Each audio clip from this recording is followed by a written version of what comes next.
Good morning, praise the Lord. आप सभी भाई बहनों को जय मसीह की। आइए आज के दिन की शुरुआत बाइबल के एक महत्वपूर्ण वचन से करते हैं। आज का वचन है, आप देख सकते हैं, मरकुस अध्याय 15 का पद संख्या 11। परंतु प्रधान याजकों ने लोगों को उभारा कि वह बरहब्बा ही को उसके लिए छोड़ दे।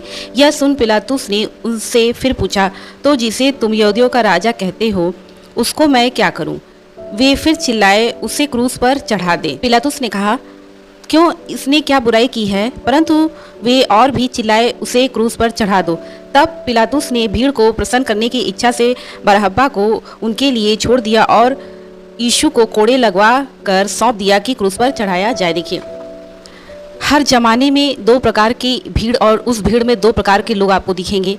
वो प्रभु यीशु मसीह के भी ज़माने में था और वो आज भी है और वो हमेशा रहेगा। एक वो लोग होते हैं जो निर्दोष लोगों की मदद करते हैं, उन्हें क्षमा करते हैं, उन पे दया करते हैं। और एक वो लोग होते हैं जो कि निर्दोष लोगों को सताते हैं, प्रताड़ित करते हैं, परेशान करते हैं, उनके ऊपर दोषारोपण करते हैं। प्रभु यीशु के ज़माने में भी ऐसे ही लोग हुआ करते थे जैसे कि आज।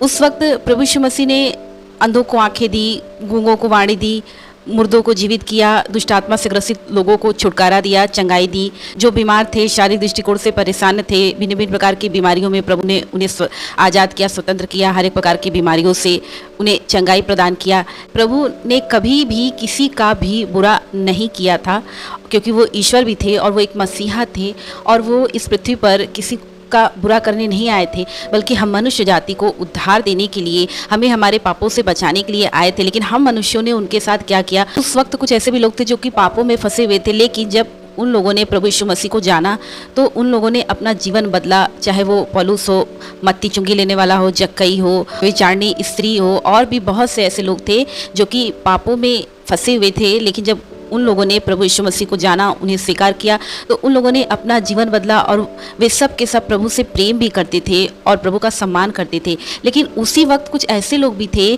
कि जिन्हें प्रभु से अनावश्यक परेशानी थी, अनावश्यक प्रभु से वो ईर्ष्या करते थे, अनावश्यक उनके अंदर प्रभु के प्रति जलन की भावना थी। उसमें से शास्त्री फरीसी मुख्य रूप से थे, क्योंकि यीशु मसीह लोगों के बीच में प्रिय हो गए थे, लोगों ने बहुत प्रेम करते थे। और ये बात शास्त्री फरीसी को रास नहीं आई। शास्त्री फरीसी इस बात से खफा रहते थे, नाराज रहते थे प्रभु यीशु मसीह से। उसी प्रकार आज आप और हम अपने जीवन में देखें कि जहाँ पर आप निर्दोष होते हैं, जहाँ पर आपकी कोई गलती नहीं होती है, जहाँ पर आपने लोगों का भला किया होता है, ठीक वहीं पर वही लोग आपसे नफरत करते हैं, वही लोग आपकी हंसी उड़ाते हैं। जैसे प्रभु यीशु मसीह की हंसी उड़ाई गई थी, प्रभु यीशु मसीह का अपमान किया था। सांसारिक लोग हैं जो आपसे ईर्ष्या रखेंगे, आपसे जलन रखेंगे, आपको पसंद नहीं करेंगे, आपके ऊपर दोषारोपण करेंगे, आपकी आलोचना करेंगे, क्योंकि आपने प्रभु यीशु मसीह को ग्रहण कर लिया है। उसके अलावा आप देखेंगे आपके जीवन में आप जिसका भला करेंगे, जिसके साथ अच्छा व्यवहार करेंगे, जिसकी आप मदद करेंगे, वही व्यक्ति आपके खिलाफ में, एक वक्त ऐसा आएगा कि वही व्यक्ति आपके खिलाफत में खड़ा हो जाएगा। और वही व्यक्ति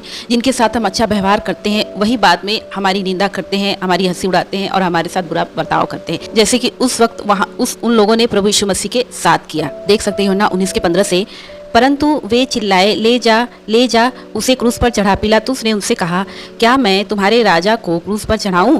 प्रधान याजकों ने उत्तर दिया, कैसर को छोड़, हमारा और कोई दूसरा राजा नहीं है। तब उसने उसे उनके हाथों में सौंप दिया ताकि वह क्रूस पर चढ़ाया जाए। उस वक्त की भीड़, जब यीशु मसीह को कोड़े मारे जा रहे थे, उस वक्त बरहब्बा जैसे डाकू को छोड़ने के लिए वहाँ की जनता ने गुहार लगाई कि बरहब्बा को छोड़ दो और यीशु को क्रूस पर चढ़ा दो। जबकि बरहब्बा एक बहुत बड़ा डाकू था उस वक्त का, और बरहब्बा एक बुरा व्यक्ति था, बुरा इंसान था, क्योंकि जाहिर सी बात है डाकू कोई अच्छा कार्य नहीं करते। फिर भी लोगों का कहना था कि बरहब्बा को छोड़ दिया जाए और यीशु को क्रूस पर चढ़ा दिया जाए। ठीक उसी प्रकार आज भी निर्दोषों को क्रूस पर चढ़ा दिया जाता है और जो दोषी हैं उन्हें छोड़ दिया जाता है। क्रूस पर चढ़ाने का मतलब कि जो आज निर्दोष हैं उन्हें प्रताड़ित किया जाता है, उनके पर दोषारोपण लगाया जाता है, उनका अपमान किया जाता है, उनकी निंदा की जाती है, उन्हें सताया जाता है, उन्हें कई बुरी बुरी बातें कही जाती हैं। वो आपके अपने भी हो सकते हैं, वो समाज के लोग हो सकते हैं, वो आपके रिश्तेदार परिवार के लोग हो सकते हैं, वो आपके मित्र हो सकते हैं, वो आपके पड़ोसी हो सकते हैं, वो कोई भी हो सकता है जिनके साथ आपने अच्छा बर्ताव किया हो, अच्छा व्यवहार किया हो, लेकिन वो आपको क्रूस पर चढ़ाने की मांग करेंगे। यानी कि समाज के नज़र में आपको दोषी करार करेंगे, आपकी आलोचना करेंगे, आपकी बुराई करेंगे। और जो बुरे लोग हैं समाज में, जो कि अहंकारी हैं, जो कि सिर्फ दिखावे का जीवन जीते हैं, अंदर से कुछ और बाहर से कुछ और, जो कि सिर्फ मीठे मीठे शब्द बोलते हैं, लेकिन उनके हृदय में दूसरों के प्रति कोई दया भाव, कोई प्रेम नहीं होता। वो दूसरों के साथ छल करते हैं, वो दूसरों के साथ बुराइयां करते हैं, दूसरों को तकलीफ पहुंचाते हैं। पर ऐसे लोगों को,